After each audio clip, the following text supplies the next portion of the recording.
बहुत धन्यवाद संचालक महोदय। और करहल विधानसभा के इस चुनावी नुक्कड़ सभा में मंच पर बैठे हुए हम सबके अग्रज सम्मानित नेतागण और इस सभा में मौजूद आप सभी माताओं बहनों को, नौजवान साथियों और बुजुर्गों को मेरा क्रांतिकारी सलाम है। जय भीम, जय समाजवाद।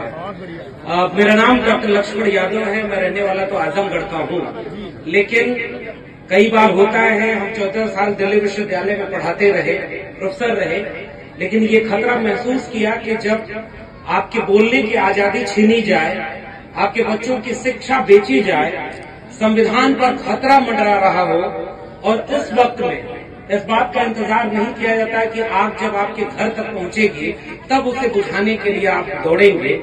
ऐसे वक्त में जब संविधान बचाने की लड़ाई लड़ने के लिए समाजवादी परचम के तहत राष्ट्रीय अध्यक्ष अखिलेश यादव जी ने जो पीडीए के रूप में एक नया संबोधन दिया, बाबा साहब डॉक्टर भीमराव अंबेडकर के संविधान को बचाने के लिए, डॉक्टर राम मनोहर लोहिया के समाजवाद को बचाने के लिए, इस पीडीए की लड़ाई में 2024 के आम चुनाव में केवल संविधान को ही नहीं बचाया है, देश को तानाशाही हाथों में जाने से बचाया है। इसके लिए समाजवादी पार्टी के उन तमाम लोगों को शुक्रिया अदा करना होगा जिन्होंने आम चुनाव में देश को बचाया है। और आज हम सारे लोगों की जिम्मेदारी है कि जो आग बुझाने वाले लोग हैं, जो जोड़ने वाले लोग हैं, और मैं तो शुक्रिया अदा करता हूँ आदरणीय राष्ट्रीय अध्यक्ष जी का और हमारे बीच में हम सब की बेहद सम्मानित और पीडीए के परचम के नायक के तौर पर जो लोग सदन में नेतृत्व करते हैं, आदरणीय सांसद महोदया जी हैं, डिम्पल यादव जी,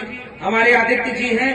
वो पीडीए का परचम जब संसद में पहुंचा तो उस परचम ने देश को ये उम्मीद पैदा कर दी है कि संविधान बचाने की लड़ाई आज की तारीख में पूरे देश में कोई लड़ सकता है तो वो समाजवादी पीडीए ही लड़ सकता है। और इसी उम्मीद के साथ हम आपके बीच में आए हैं, ये बात की अपील इस बात की करने की आपकी शिक्षा बचाने के लिए, आपके बच्चों को कलम और किताब देने के लिए, आपके युवाओं को, नौजवानों को रोजगार देने के लिए जो काम होने चाहिए थे वो उत्तर प्रदेश की सरकार ने नहीं किए।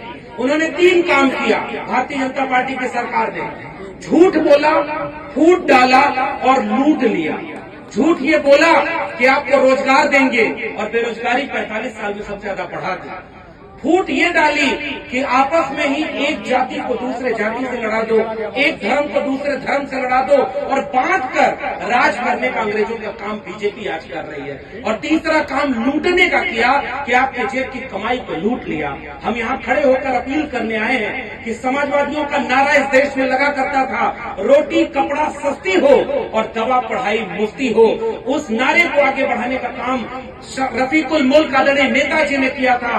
पढ़ाई, कमाई, दवाई और सिंचाई के काम को आगे बढ़ाने का उस परचम को आज आदरणीय अखिलेश यादव जी आगे बढ़ा रहे हैं। हम जैसे प्रोफेसर आपके बीच में जो आज अपील करने आए हैं कि करहल के लोगों, आपसे केवल ये अपील और गुजारिश कि ये केवल एक उपचुनाव का मामला नहीं है, कि एक उपचुनाव है और इसमें आपसे वोट मांगने आए हैं। इस चुनाव की अहमियत ये समझिए कि जो लोग इन चुनावों से डर गए हैं वो इस चुनाव को एक हफ्ते टाल रहे हैं, लेकिन राष्ट्रीय अध्यक्ष जी ने कहा कि चुनाव टालने से हार नहीं टाली जाती। इसलिए मैं आपसे गुजारिश करने आया हूँ कि पढ़ाई, कमाई, दवाई, सिंचाई के लिए, संविधान बचाने के लिए, डॉक्टर अंबेडकर और डॉक्टर लोहिया को विचारों को बचाने के लिए आदरणीय तेज प्रताप यादव जी को साइकिल पर भारी बहुमत से जिताइएगा। इसका असर लखनऊ में भी होगा और ऐसी जीत हो जिसकी गूंज दिल्ली तक सुनाई दे। बहुत बहुत धन्यवाद।